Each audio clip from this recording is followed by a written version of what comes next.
అంటే నాకు మంచి అనిపించేది మాత్రం జగన్ రావాలనుకుంటున్నాను. ఇంతకు మించి ఎవరు వచ్చినా కూడా ఆయనకింత మంచి చేయొచ్చు, చేయలేకపోవచ్చు. నాకైతే జగన్ రావాలని ఉంది అంతే. పవన్ కళ్యాణ్ వచ్చే ఇంకా అది చెప్పలేం. ఆయన కొత్తగా వచ్చినాడు, ఆయన ఎలా పరిపాలిస్తారో అతనికి తెలుసు. అది మాకు వచ్చేసి జగన్ రావాలని ఒక కోరిక అంతే. నెక్స్ట్ ఎలక్షన్లో ప్రజలకు ఎవరైతే మంచి చేస్తారో వాళ్ళనే ఎన్నుకుంటే బాగుంటుంది.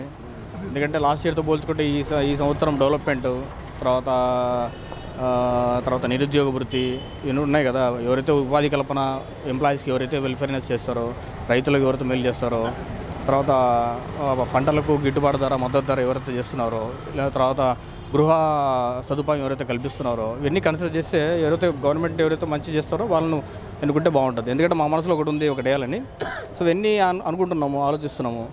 ఈ రెండింటిలో ఎవరు బెస్ట్ అని చెప్పేసి చూసుకొని లాస్ట్ ఫైనల్లో ఓటు వేసేటప్పుడు మా మనసుకు ఏది నచ్చితే అది చేస్తాం. ఇప్పుడు పరిపాలన state government plus central government రెండు కలిపి వచ్చిన ఫండ్స్ డెవలప్మెంట్ చేస్తున్నాడు.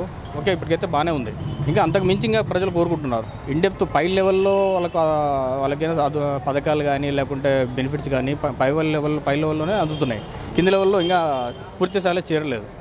అది చేస్తే కొంచెం ఇంకా బాగుంటుంది. ఆరోగ్యశ్రీ మొదటి నుంచి ఉండేది వైఎస్ఆర్ ప్రవేశపెట్టినట్టే కదా. ఇప్పుడు సరిగా అమలు అవ్వట్లేదు. పైపు ఇంకోటి అవినీతి కూడా పెరిగిపోయింది బాగా. ప్రభుత్వ కార్యాలయంలో ఒకటి ధైర్యంగా వాళ్ళు తీసుకునే లంచం కూడా డైరెక్ట్ ఇంకా తగ్గట్లేదు. ఇది మధ్యతరగతి ప్రజలకు కానీ సామాన్య ప్రజలకు కానీ అది ఎప్పుడు వధిస్తుంది అన్నమాట.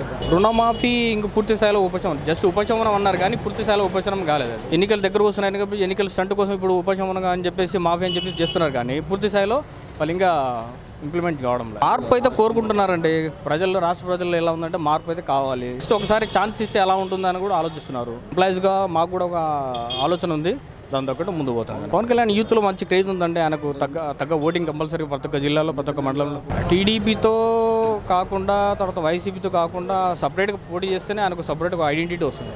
వాళ్ళతో కలిసి పోటీ చేస్తే ఐడెంటిటీ అయితే ఉండదు. నా ఓటు జగన్ వస్తే బాగుంది అనుకుంటున్నాము. ఏమంటే ఈ హామీలు అన్నీ నెరవేర్చలేదు. దీన్ని నిరుద్యోగ భృతి అన్నాడు, ఆ భృతిగానే అంత రావటం లేదు. ఫస్ట్ 2000 అన్నాడు, ఇప్పుడు 1000 రూపాయలు ఇస్తున్నాడు. అదే ఎలక్షన్ మూమెంట్లో ఇస్తున్నాడు. అంతగా ఏం లేదు, 25%లో మామూలు ఉంది, బాగుంది అంతే. పథకాలు అంటే మాకేం మామూలు కాలేదు, ఇంతవరకు ఏం మామూలు కాలేదు. మాకు రుణాలు ఫస్ట్ విడత కొంచెం అయింది, సెకండ్ విడత కొంచెం అయింది, థర్డ్ విడతలో పెండింగ్ పడింది. అది ఆ బ్యాంక్ వాళ్ళు అది పే చేయండి, మిగతా అమౌంట్ ఇస్తామంటున్నారు. జగన్ అయితే మేలు అనుకున్నాను. సెకండ్ వన్ ఒకవేళ ఛాన్స్ జనసేన పవన్ కళ్యాణ్.